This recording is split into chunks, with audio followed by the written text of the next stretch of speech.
Double lunchtime. That's fun. Half the video is just silent. Half the video is just fun. Perfect. Okay. So, we're working now.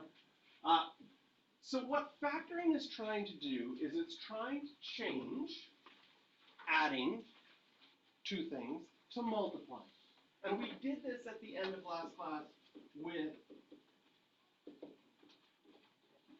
could you put two things in here to multiply? What are possibilities? Well, there's more than one possibility in this one. But in this case, what you could do is you could say, well, if I had a 4 here, what would have to be inside? There would have to be an x here, plus, but if I put the, but this is going to get multiplied, right? What? Yeah, plus 2. Okay? And that's called factoring. Notice in this one, you could have also pulled out a 2. Then what would have been left inside? X plus 4. In order to get the 4x, what would have to be first? 2x. And in order to get the 8, now what would have to be? 4. Plus 4. Okay?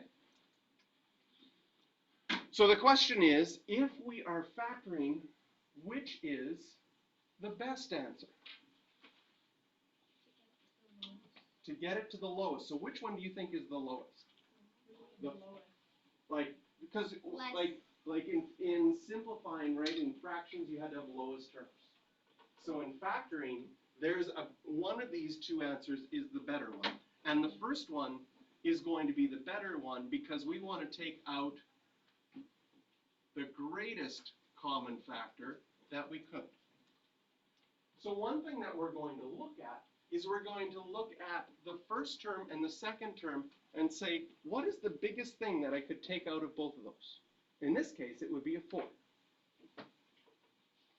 Now, the way that this works with algetiles is that if you had 4x plus 8, 1x, remember these algetiles? This would be 2x's, 3x's,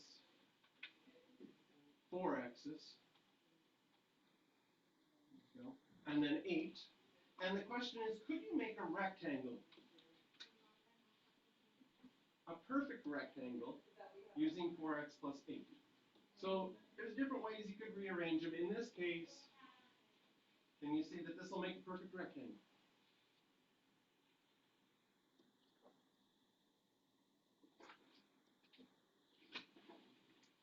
If I arranged it that way, it would make a perfect rectangle. And the way that factoring is shown with algetiles is an idea of area. How do you find the area of a rectangle? Length times width.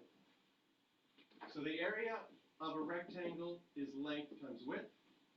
And a 1 square has side lengths of 1 and 1. Does that make sense? Yeah. An x square has one side length that's 1 and one side length that's x. And so if you found the area of an x tile, well, 1 times x, the area is x. So this is where algetiles come from. They're really areas. So when you have a 1 square, it has an area of 1. When you have an x square or an x tile, it has an area of x. Now, if I want to count the side length here, how long is that? 4. And if I want to count the side length here, it's going to be x plus 2. And if I write the area of this out, length times width, I get the factored form of the equation. So factoring is really changing an area into its length times width, one way of thinking about it. And so you could use the algetiles to break it up. However, drawing them out and making a rectangle takes too long. So we start to look at, if I have this, is there a greatest common factor between the two terms that I could pull out? Because that'll make it faster.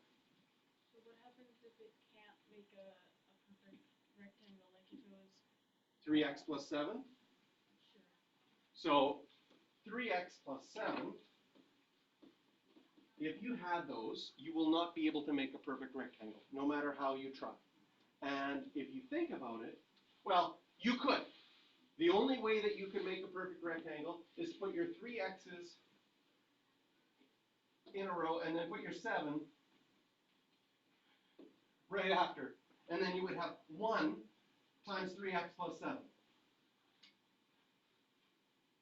But if you decided to write 3x plus 7 as 1 times 3x plus 7, I hope you see that that's really just the same thing as you started with.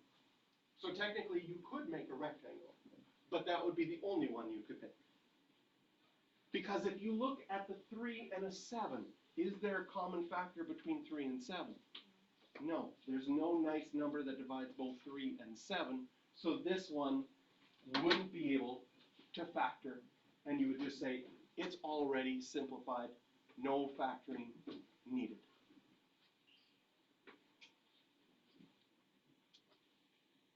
So you want to make the most compact rectangles possible, and then find the length and the width that you just drew. 2x squared plus 6x. So again, I'm going to do it, I'm going to bring, there's an x squared, there's an x, I like to make my x's up and down. And that's all we're going to need for this one.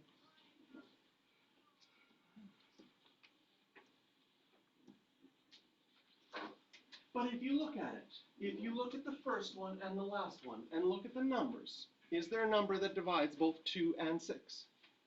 2. So we're going to try to figure out that 2x squared plus 6x is equal to something times something, and we already saw that there was a 2 in both of them. Then you look at your variables. Is there a variable in the first one and the second one that's in common? No. Well, what variable's in this one? There's an x. And then what variable's in this one? X. How many x's are in common? There's just one. The first one has 2 x's. So x times x, not 2 x's, but x times x. And the second one just has x. So I could pull an x out as well. What does that leave me with? Well, I have to think. What would have to be here so that when I multiply, I get 2x squared? There would have to be an x here. And what would have to be at the end, so when I multiply 2x by it, I get 6x plus 3. Now, if we made our rectangle, so I've got to have 2x squared. There we go. I think I can do it this way. Put those like that, and then 1, 2, 3, 4, 5, 6. Oh, that was wonderful. 6. I'm a perfectionist for many things.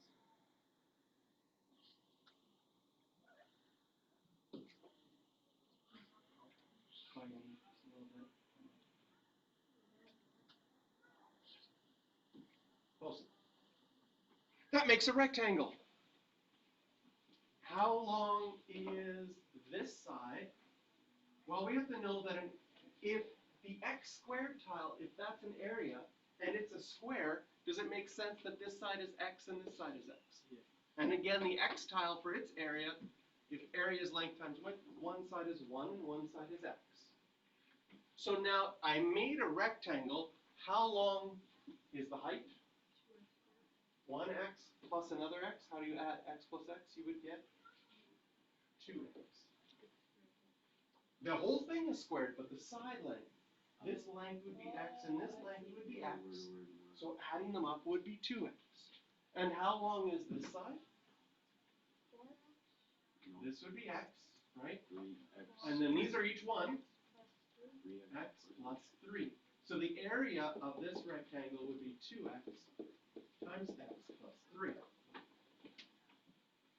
At this point, now I've showed you both methods. A lot of people are like, I kind of like the algebra even better than the algebra. But the algebra gives you an idea of why it works. Okay? So if you can see what's in common and be able to pull that out, then you don't need to draw the algebra.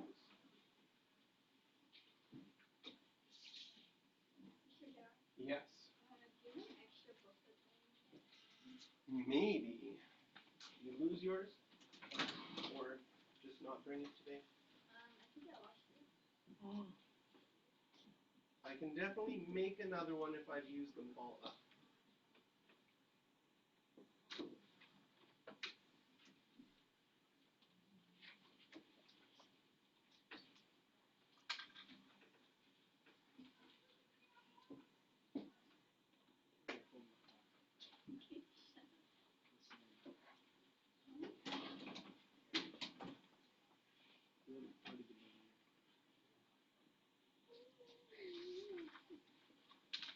Because my quick check right now says I handed them all out.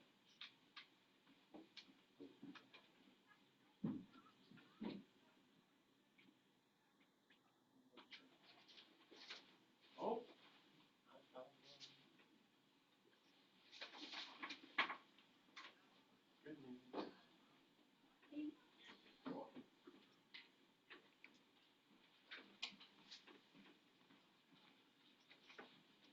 So the next step is what we were doing a little bit already. Can we factor without using the algebra tile? Because sometimes you get questions like, what's an x cubed tile? There isn't one, right? It works nicely for x squared, x's, and numbers. But once you go beyond that, like an x cubed, you might not have that. So what we try to do is we look at, right? We want to change it to multiply. Is there something in common in these two terms? Look at your numbers first. 2 and 4. Is there something you can divide both 2 and 4? 2. Perfect. Is there something in your variables? Is there a variable that's the same, and how many of them? 2x. Right? So we would write x times x, in other words, x squared. Are you okay with multiplying? Remember our powers rules from last year? Right? If I have x cubed times x squared, that's equal to x to the 5. Because what does x cubed really mean? X times x times x. And what does x squared really mean? X times x. How many x's are there? Well, there's 5 of them. You don't have to write that down. And you don't have to expand it because you've got the rule now. You can see it makes sense that there would be 5 of them. So if I pull out a 2 and an x squared, we have to imagine what would be left here to get a 2x cubed? An x. And what would have to be left here, so when I multiply I get plus, well it would have to be a plus sign. 2. And it would have to be a 2, and I don't need any x's because the x squared is already there. So that would give me my factored form. So what's the method? We look for the greatest common factor in all of the terms. We put that greatest common factor, that's right here. This is the greatest common factor of both the numbers and the variables. And then we figure out what would be left in order for it to work.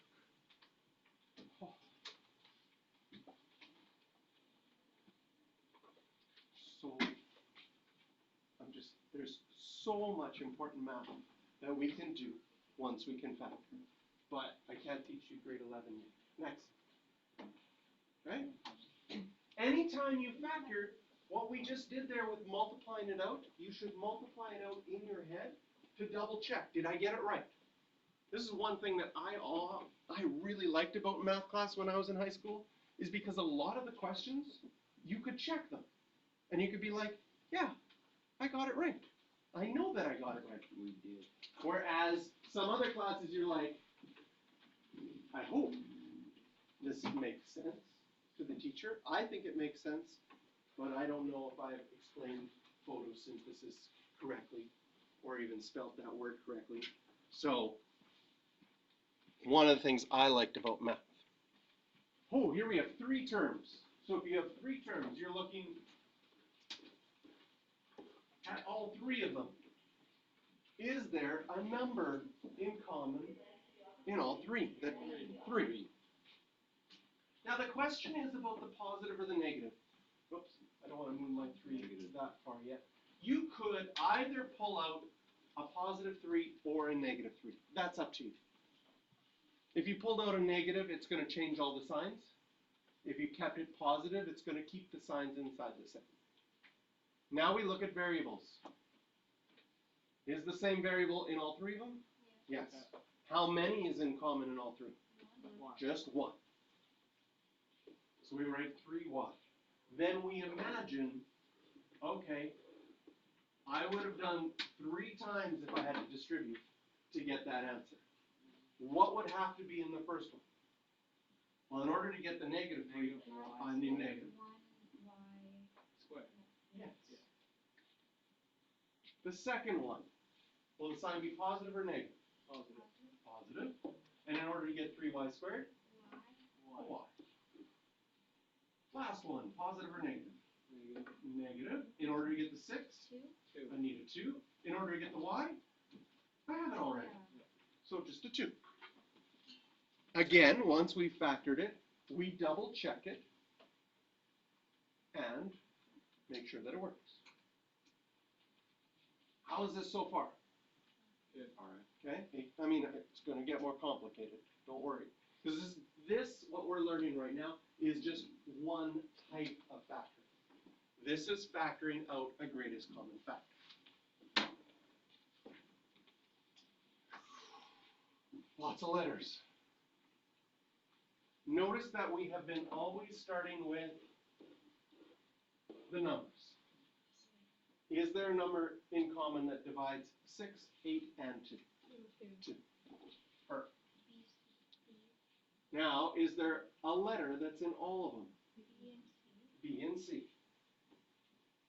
So if you took the 2 and the B and the C out of the first one, what would be left? Okay, first the number, there'd have to be a 3, right? Ooh. I'm going color coding here. 3, and we would need an 8. We have 3 terms, so imagine 3 arrows here. Now I'm drawing the arrows right now. When you factor, you don't have to draw those arrows. I'm just doing it right now so you can think about checking and seeing what it would look like. So, plus or minus sign? Plus sign. What would the number be? 4. And the only letter that's missing would be D. Negative 1. Ooh. You say this, and it sounds like a number. 40. Reminds me of a puzzle. Think of it. It reminds you of your cousin? Of a puzzle. What? Yeah, of my cousin, who's 40. You know what's crazy? Is I have a cousin. Who's 40? Who's 40. Just had a 40th birthday party last weekend. Damn, So that's crazy. Crazy, tell us about it. that's a mad coincidence right there. Math incident. We made a new word. That never happens again. No, yeah. Okay, and the last one. Ooh, everything got pulled out. Plus or minus sign. And what would make you multiply to get exactly what you needed would be a 1. Perfect.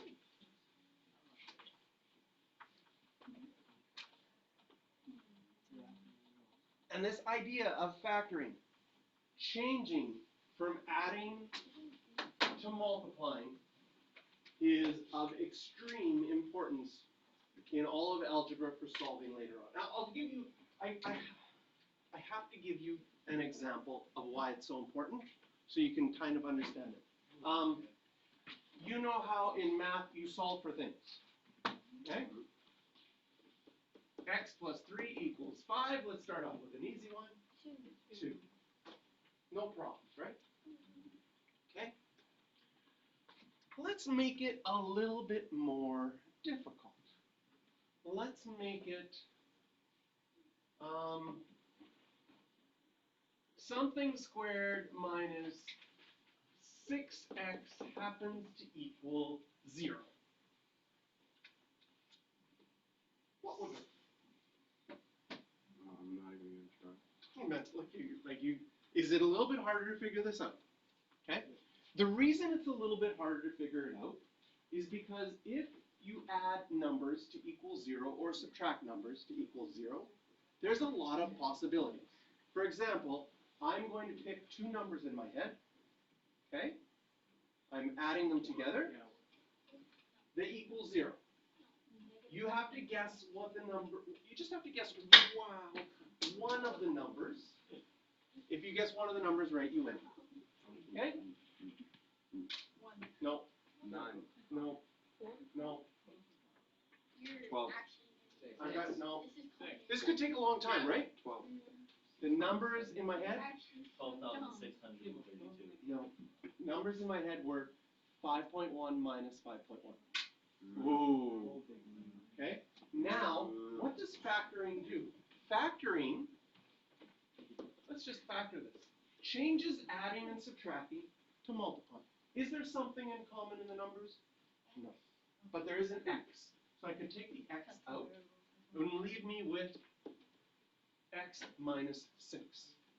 And now I'm going to do the same exercise with multiplying that I did before. I have two numbers in my head. Okay, I got them. I multiplied them together, and the answer is 0. Can you tell me what one of the numbers is? 0. Do you see that that has to be? If you multiply two things together and your answer is 0, one of your numbers is 0. The other one was 7.3. First item, 0. Okay? So what we just did here by factoring is we changed it from adding to multiplying.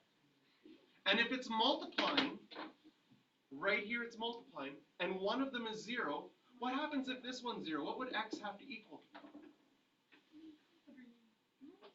If this whole thing is equal to 0, what's x?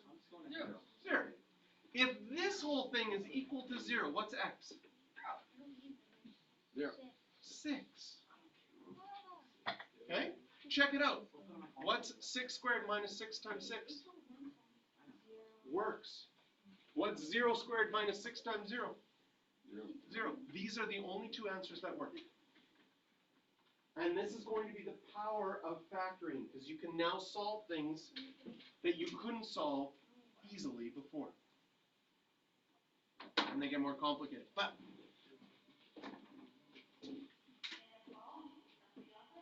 18p cubed plus 12.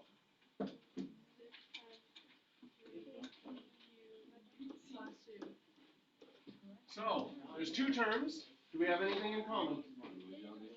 6. And that's the biggest one. It could be 2, it could be 3, but 6 is the greatest number that divides both. Big one. Is there any variables in both? No. So it's just going to be a 6 out in front. And then we have to think. 3. Yes, we're going to get 3. Anything else? P cubed. P cubed Plus Chill. plus 2. Oh, you're so smart. Y'all keep talking. And here is one that you would have never have guessed otherwise. If I told you 18p cubed plus 12 was equal to 0, that's very hard to guess and check to find something that works. But now that we factored it, either this one or this one is 0. Is this ever 0? No. If this is 0, if 3p cubed plus 2 is equal to 0, can you see that you could solve that? Yeah. You could move the 2 over to the other side. You could divide both sides by 3. And then how do you get rid of a cube? Very similar to getting rid of a squared. Cube root. And if you cube root negative 2/3, you will get the answer for what makes that equal to 0. And the answer, this is not a pretty number. Is this what we're doing? Or does he just I'm getting excited. I'm teaching you too much. I'm Okay, sorry. good, because I would be done. Apparently my calculator doesn't want to work today. Was that like line on there? Okay, let's go. No. Fix it. Let's try this. Okay, let's try the math. Cube root Drop it. of negative 2 divided by 3. It's equal to negative 0.87358. I I don't think you would have guessed and checked and got that number. But that's the number that would make that equal to 0. And so we are getting stronger at solving things.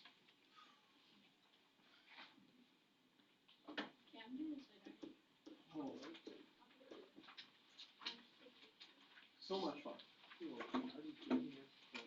Is there a number? Can you go back to the last one? I can go back to the last one. You don't have to write this part down in black. Yeah, you're just writing the blue down. Black is just me getting excited about teaching more. Sorry. I'm 100% positive about it.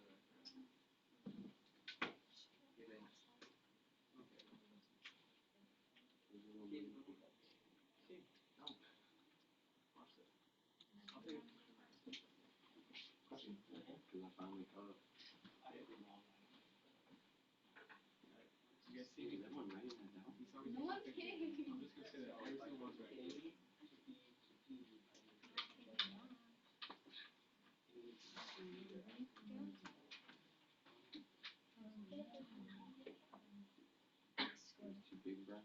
Okay. Is there a number in common? 2. 2. Are you guys feeling like you're getting this? Yeah. X. And an x in all three of them is just one x. X squared.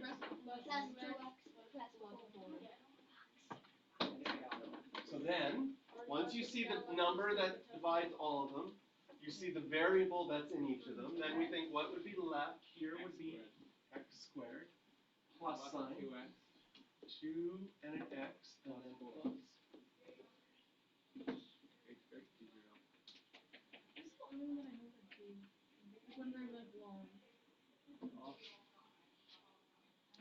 How many more are there?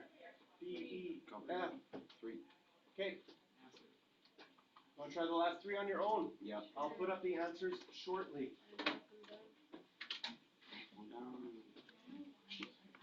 Okay, let's see how you did. First one 1 plus 2 and then not 2 plus 2. is, the number is 3, there's an M and there's an N, Plus 2 and M. and you'd be left with 1 plus 2 M N. Order that you write the variables doesn't matter. Usually we write it alphabetically. I did. E I forgot to express equals, I mean 3 the number is 3, there's an S and there's one T in common. That would leave me with a 5 minus 7, 1 S, 1 T, You gotta figure it. plus 2 and 2 S's. You figure out what's left after you take something out. And finally, we would have number is 6. There's one X in all of them. There's one Y in all of them. That would leave me with 2 X's there and 1 Y. Minus sign, a 2, but I don't need any X's or Y's in that one. Plus 5, 1 X, and 4 Y's.